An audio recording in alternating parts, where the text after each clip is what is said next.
Robert, Sir? parang malambot tong gulong sa harap. Oo nga, sir eh.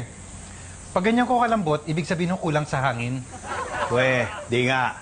Opo, sir. Sigurado ako. Oo, alam ko. Bira ka, obvious na. Sinasabi mo pa eh.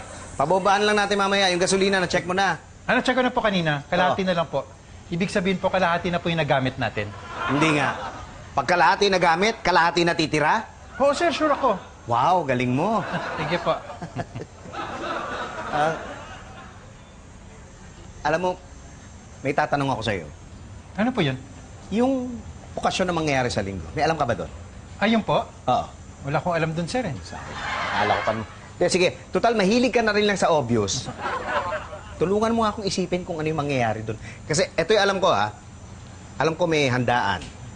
May bigayan ng regalo. Alam ko masaya lahat. Tapos gagawin sa linggo. Isipin mo nga kung ano yung okasyon pag merong mga ganon. May handaan. Handaan. Bigayan ng regalo. Oo. Masaya lahat. Oo. Alam ko na po. Ano? Pasko. Yung Pasko, June pa lang eh. Oo nga eh. Sorry, sir. Hindi ko po alam eh. Oo nga. Kala ko pa naman pagka-obvious magaling ka. Obvious naman po na hindi ko alam, di ba? Thank you, my friend. Sir, mangungutang yan. Obvious na obvious. What? Oo, sige na muna. Baka may naiwan pa ako doon. Kunin mo lang yung mga gamit ko, ha? Sir. Oo. Mangutang ka, di ba? You could say that. Alam ko kasi, Pipito, kailangan ko silang pera eh. Utang sana ako na kahit na 2,000 pesos man lang. Alam mo, may suggestion ako. Ano yan? Ba't di na lang kita bigyan ng pera? Let's say, 5,000 pesos. Gustong-gusto ko yan. O sige, sundin natin yan. Akin na. Teka, sandali. Kailangan pagtrabahuhan mo. Ano gagawin ko? Meron kasing okasyon na mangyayari sa linggo. Hindi ko alam kung ano yung okasyon na yun. Ayoko na may tanong kay Elsa dahil pag nalaman niya hindi ko alam, magagalit sa akin yun. Okay, I'm listening. O, ganito ang gagawin mo.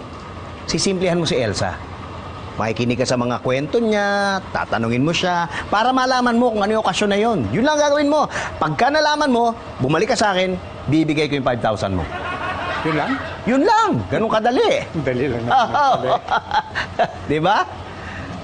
Well, come to think of it, knowing Elsa, medyo mahirap yan. Baka pwede natin gawin 10,000 ang usapan. 10,000. Huwag na lang, di ba? Okay na yung 5,000. Pero Pepito, may tanong sana ako sa'yo. Ano yun? Pwede bang bumali ng 1,000 pesos? Hindi pa ako kumakain eh. Alam ko na may handa kayo itong linggo. Gusto ko lang malaman kung imbitado ako. Oo, imbitado ka. Talaga? Kailangan ko ba magdala ng regalo? Pwede kang magdala, pwede rin hindi. Really? Well, hindi na lang. Okay lang ba yun? Okay rin. Matanong ko lang, ano bang okasyon itong linggo? Bakit may handaan? Kasi nga, sa linggo... Teka, inutusan ka ba ni Pitoy para magtanong kung ano okasyon? What? No! Sigurado ka? Sigurado ako! Hindi ka inutusan? Hindi! Sabihin mo sa akin, magkano ang ibibigay ni Pitoy sa'yo? Dodoblehin ka. Wala! Really? Kasi, nanghihiram ako ng pera kay Pepito eh.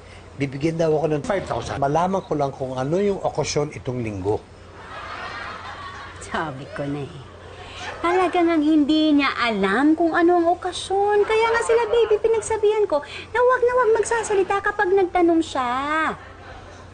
Okay, so, do I get my... Nangako ako, di ba? O, bibigyan kita. Yes! Thank you, thank you. So, ano yung okasyon itong linggo? Teka, pag sinabi ko sa'yo, syempre sasabihin mo kay Pitoy. Tama? What? Hindi Curious na talaga ako kung ano yung okasyon itong linggo. Kahit sabihin mo sa akin, hindi ko naman sasabihin kay Pipito eh. Ano kala mo sa akin? Walang hiya at saka mukhang pera? Never mind, wag mo na sagutin. Bigyan mo lang sa akin yung pera at saka hindi ko natatanong kung anong okasyon.